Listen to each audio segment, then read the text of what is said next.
Hey, what's up YouTube? Donovan the Smartphone Guy here to do my full review of the ZTE Grand X4. So this is a phone that I picked up back around New Year's Day, so I've had it for a little over a month now.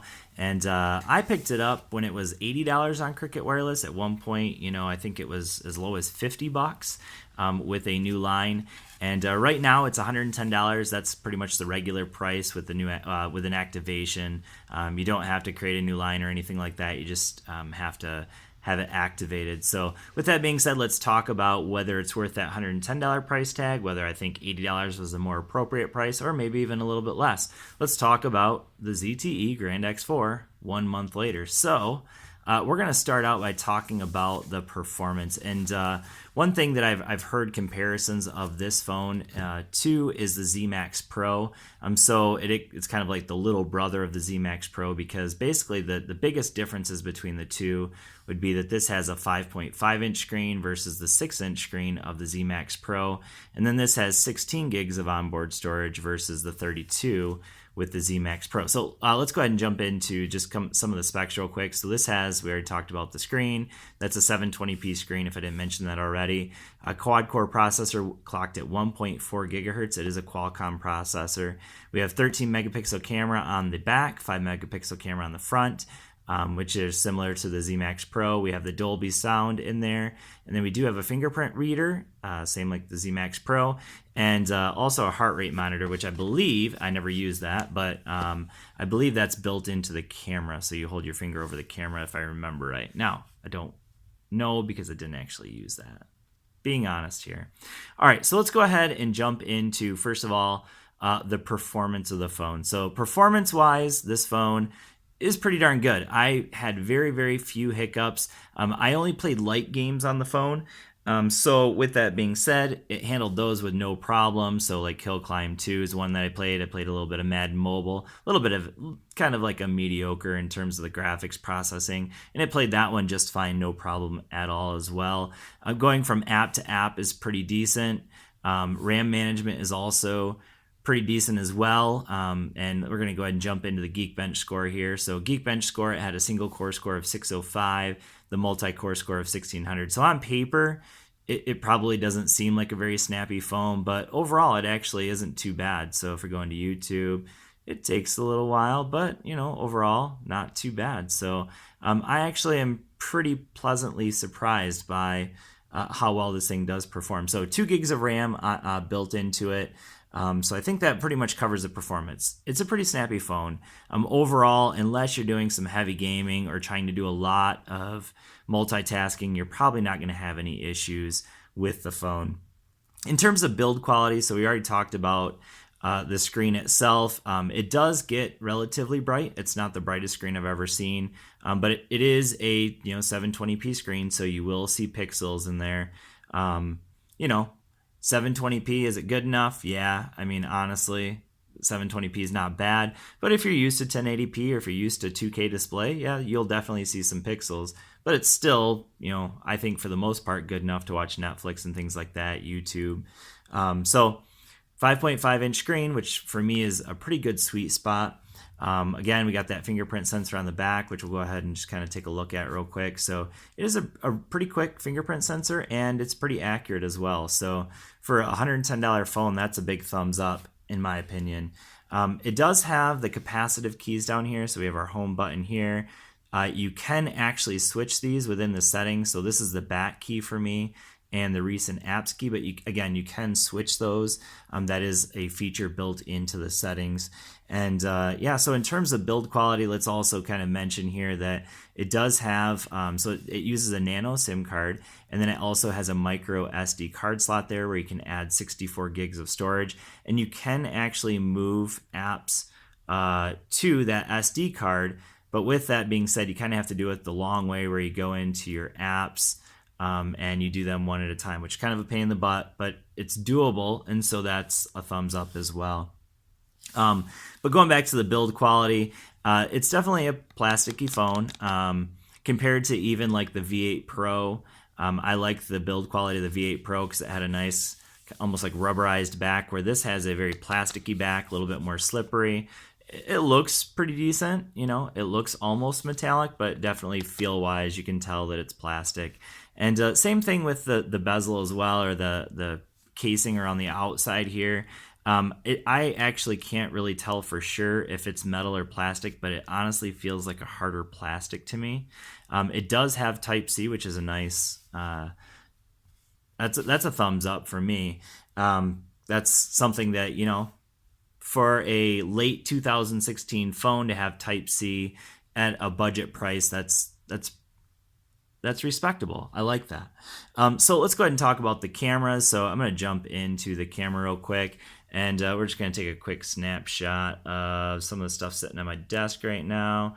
And overall, I would say in general, the camera is good in well lit rooms. So you can see here, you can zoom in, and you're not going to see a whole lot of pixels there.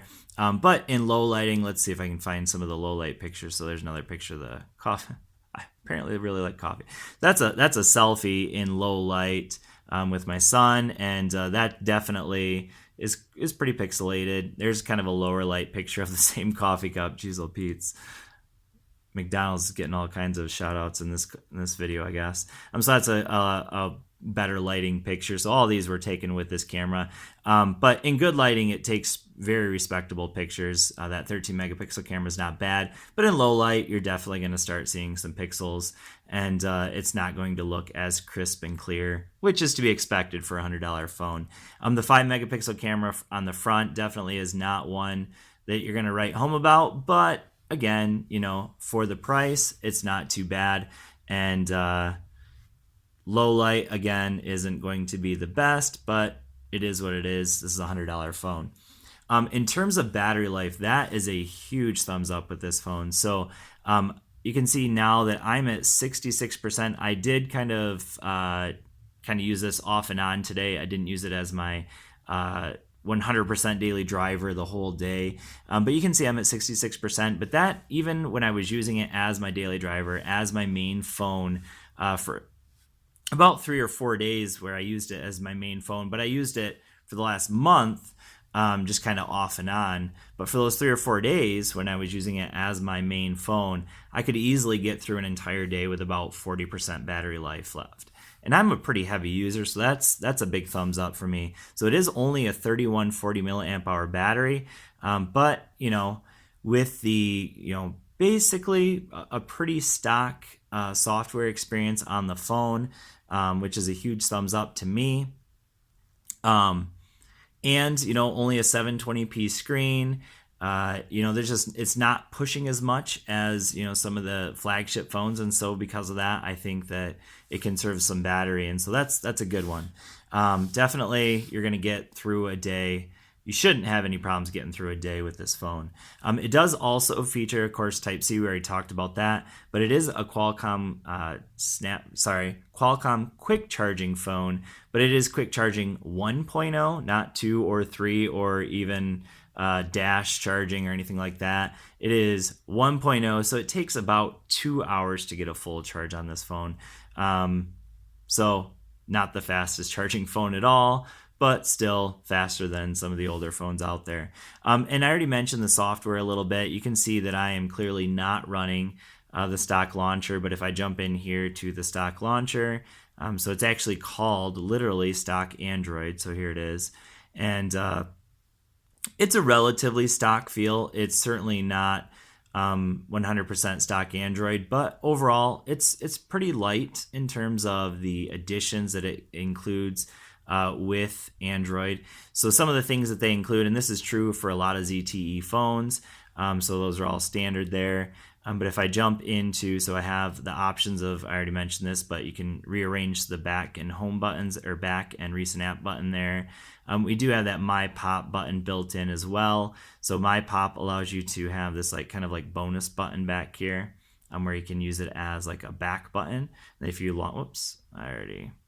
so I'm going to long press it and get rid of it. I think that's how you get rid of it. I forgot. Well, I'll tell you what. Here's what we'll do. We'll go back into it and get rid of it, because I know you can do it that way. But honestly, that's not something I use, obviously, as you can tell, because clearly I don't know what to do with it. But anyway, so other than that, you don't really see too much bloatware. There aren't any gestures built into it, so kind of limited there. So that could be a good thing, to some people, and maybe not a good thing for other people. So I kind of personally like it. There's not a lot of like extras on there, but there are some software apps that you'll find that are built into it. So I've added a lot of software on here. But in general, there's a few apps that, Cricket included, like Deezer, which is their music app. There's Cricket Rewards. There's My Cricket, of course, as well. But also some ZTE apps built into it that you can't get rid of, like Sound Recorder, Video Player. But a few that, not many, but there's a few in there that you can't get rid of, which is okay. Because like I said before, you can actually move some apps over to the SD card if you need to. So with that being said, I think I've covered just about everything. Performance, build, camera, battery life, software. One other thing to mention before we're done with this is let's go ahead and listen to that speaker on the back because a lot of people are curious about that. A lot of times people want to know what the speaker sounds like. So let's go into a very trusty website here not Afroman. Let's see here. I'm trying to do it from behind the camera. It's always weird. All right, so here we go. Let's try this one.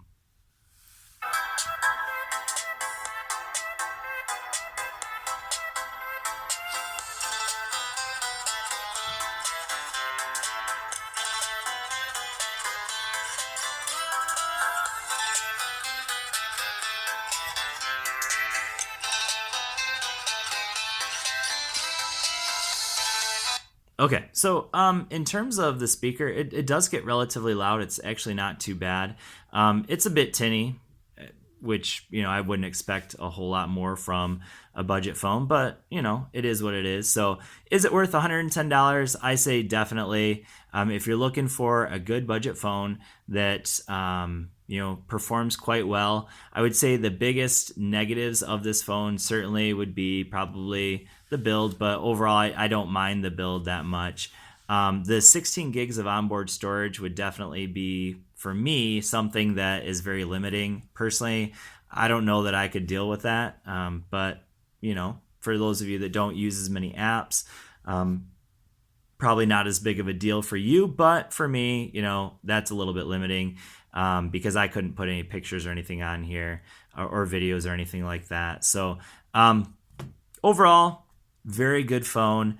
Worth $110, yes. Worth more than that, I probably wouldn't go much higher than $110 for the phone, but I think it's a great offering from Cricket, and you can get the phone with, for $2, you can get it unlocked on eBay, which is what I did. I'm still using my Cricket SIM in it, but it's unlocked for when I go, and eventually I think I'll probably end up giving it to my dad so he can take it when he goes to the Philippines. So with that being said, I hope this has been helpful for you. Thanks for watching. If you have any questions, go ahead and leave them down in the comment section. Please subscribe to this channel, and I will see you all in the next video.